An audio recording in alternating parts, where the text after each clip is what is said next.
today.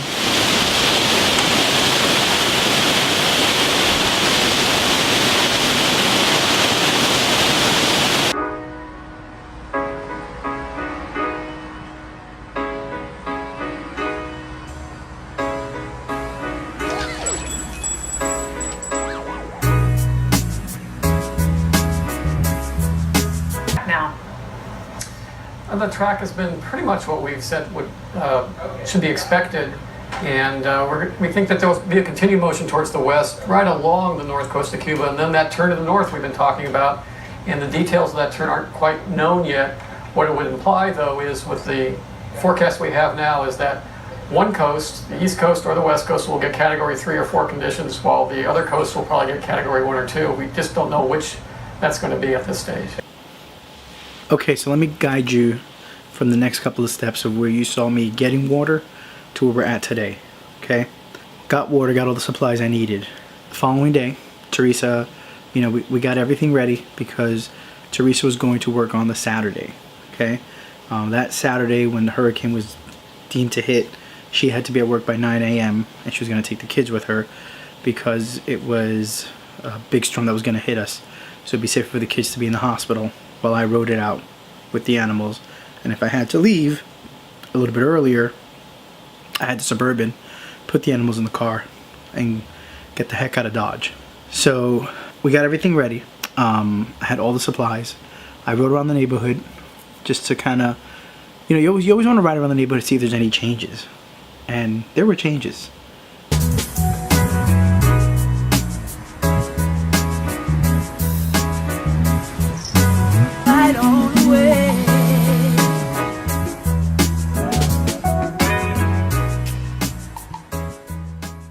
I've never seen the road that empty. There were people still trying to get their workout in. There was people transporting themselves around by any means possible, riding their bikes or whatever. It was just slightly windy, nothing big yet. I had done everything I had to do, and we were just ready to hunker down and ride this out. The following morning, our curfew started at 4. So Saturday rolled around. Teresa left with the children, and she went with the kids, and she went to the hospital. You know, it was a surreal moment seeing them leave to be safe while I was going to ride out this hurricane. It was a little awkward.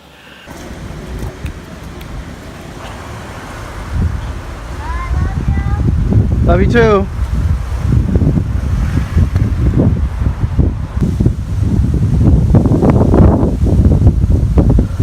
Now it was just time to get myself ready, you know, make sure that my safe place that I was going to run to was ready to go, make sure that the thing that for electricity when I had the power ready to go because I had a generator. So I was just kind of just basically making my little man cave so I could relax and brave this hurricane. Later that afternoon, evening around 6 o'clock, the wind started to whip up and it started getting really strong, you know, which is normal. That's supposed to happen.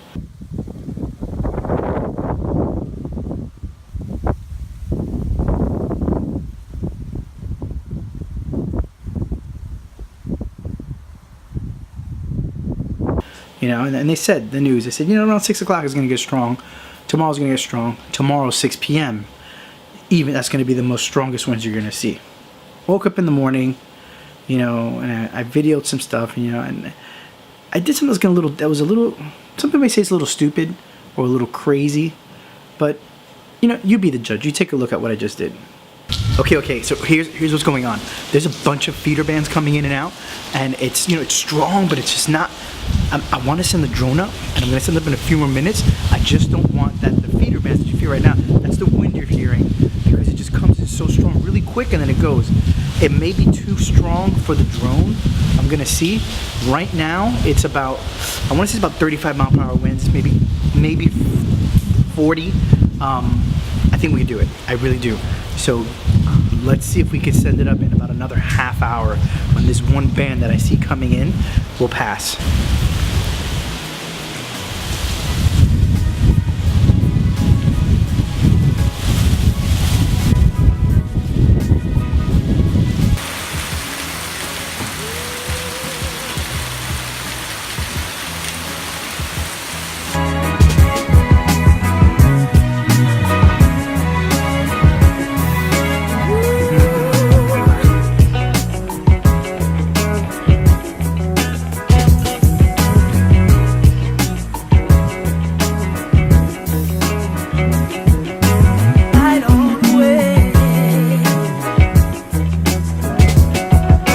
So that wasn't too bad, but it gave you an aerial view of the neighborhood between the hurricane, between the feeder bands, and allowed you to see what was still standing, what was being affected or not, you know, how strong the winds were.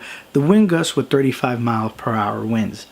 The drone can handle 30 mile per hour winds. So I kind of was pushing the envelope with it, but I was able to fly it through, and flying it away from me, it was like super fast with no problem. That's the flying west was no problem because that was the direction that the wind was going.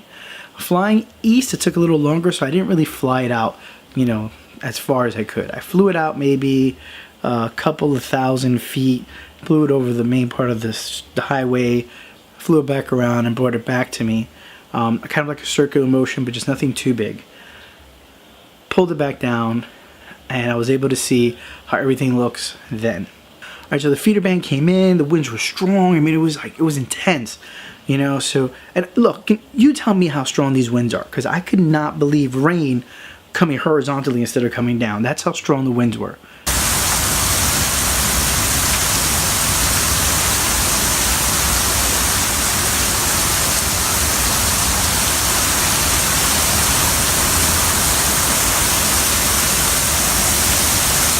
There goes the feeder band.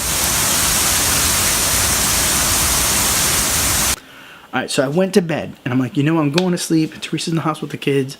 I'm going to go to sleep. I got electricity. I'm going to just go to bed and keep cool now, because I know when the electricity comes, this place becomes a hot box, because it becomes a sauna, because it's just, you know, the vaulted ceilings, the sun hits it, and it just becomes really, really hot.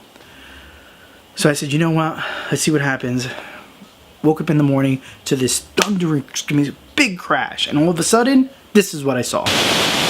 First tree went down. There it goes right there. But actually, I missed it.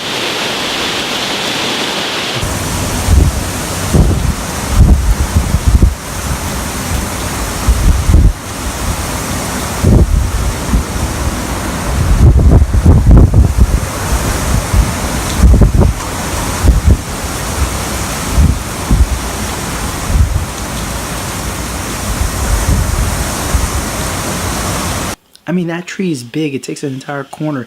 It's coverage for trees that park a car and always have a cool car. The tree is gone. Gone, gone, gone. That's how strong this wind was. This thing was enormous. So the wind passed, you know, big wind event, and they told us that night, 6 p.m., it was going to be strong. So I kept watching all that, you know, I kept watching this one particular tree that went from 90 degrees to from 90 to 75 to 60 to 45 degrees. I mean, you look.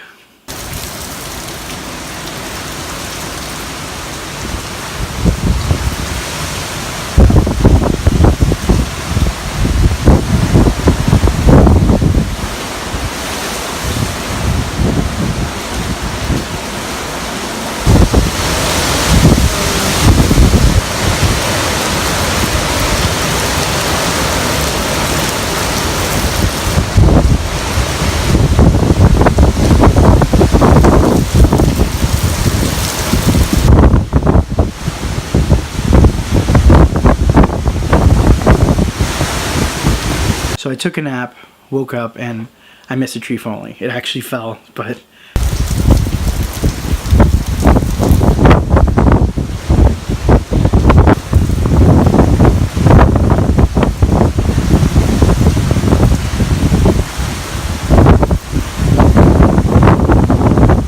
Then the hurricane just passed. It, you know, everything went through us, and it was the next day.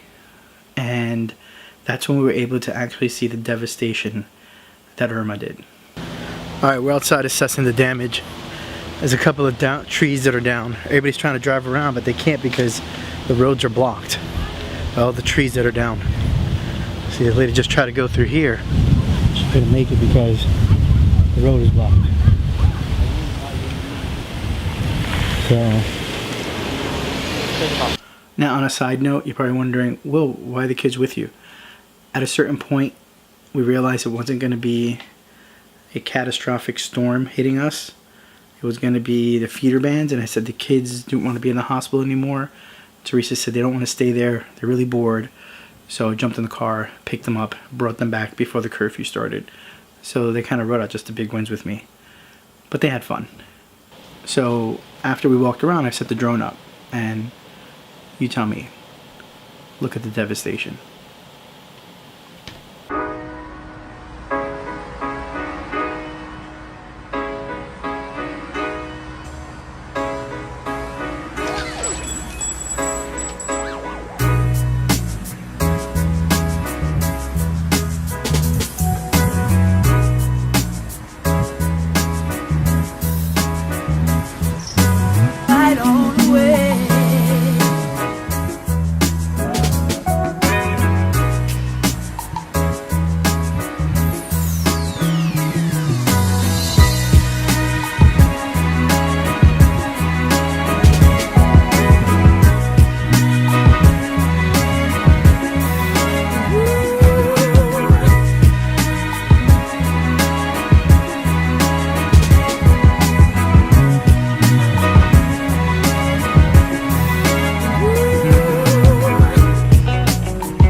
So once all that was settled, you know, we were able to finally get out of the neighborhood. Decided to go get some food. That was the hardest part. Because, you know, at a certain point, you know, you get sick of making the macaroni and cheese and all the other stuff, and you want to see if anybody has a business that they're open. You're probably wondering who would open a business. Some people actually open their businesses because, remember, the hurricane is only a 1 or 2 day event. So they want to get that food that's frozen and cook it and get rid of it as fast as possible. And some of them were selling for half price or whatever, so it was a really good idea to go out there and find food. Okay, so I'm gonna go to the Chinese restaurant and order some Chinese food because everything's closed. Hooters, everything is closed. So Chinese food it is. Oh, fuck. Alright, the best place to order Chinese food is China Taste. They're open. Couldn't go wrong with that. So I'm gonna get my food from there. Cold it. I don't want to cook. Cooked yesterday. The kids don't want to eat any more macaroni and cheese. So China Taste it is. Yeah. Alright.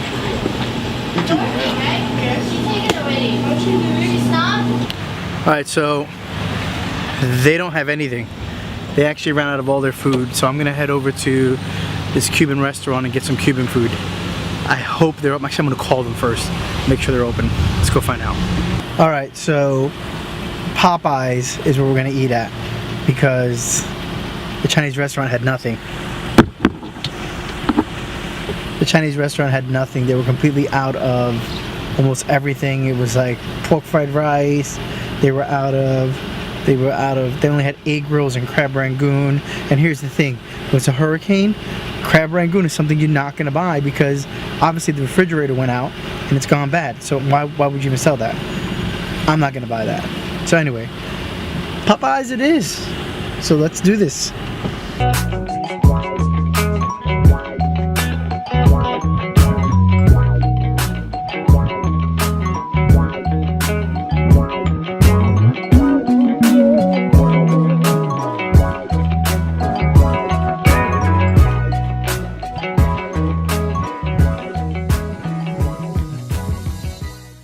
I'm gonna go pick up the kids right now because they don't want to be in the hospital anymore. They find it's very boring and that it's hot. Apparently where they're at is too many people and Teresa's working, so since the storm isn't going to be that big towards us, hopefully not, they want to come home. So I said okay.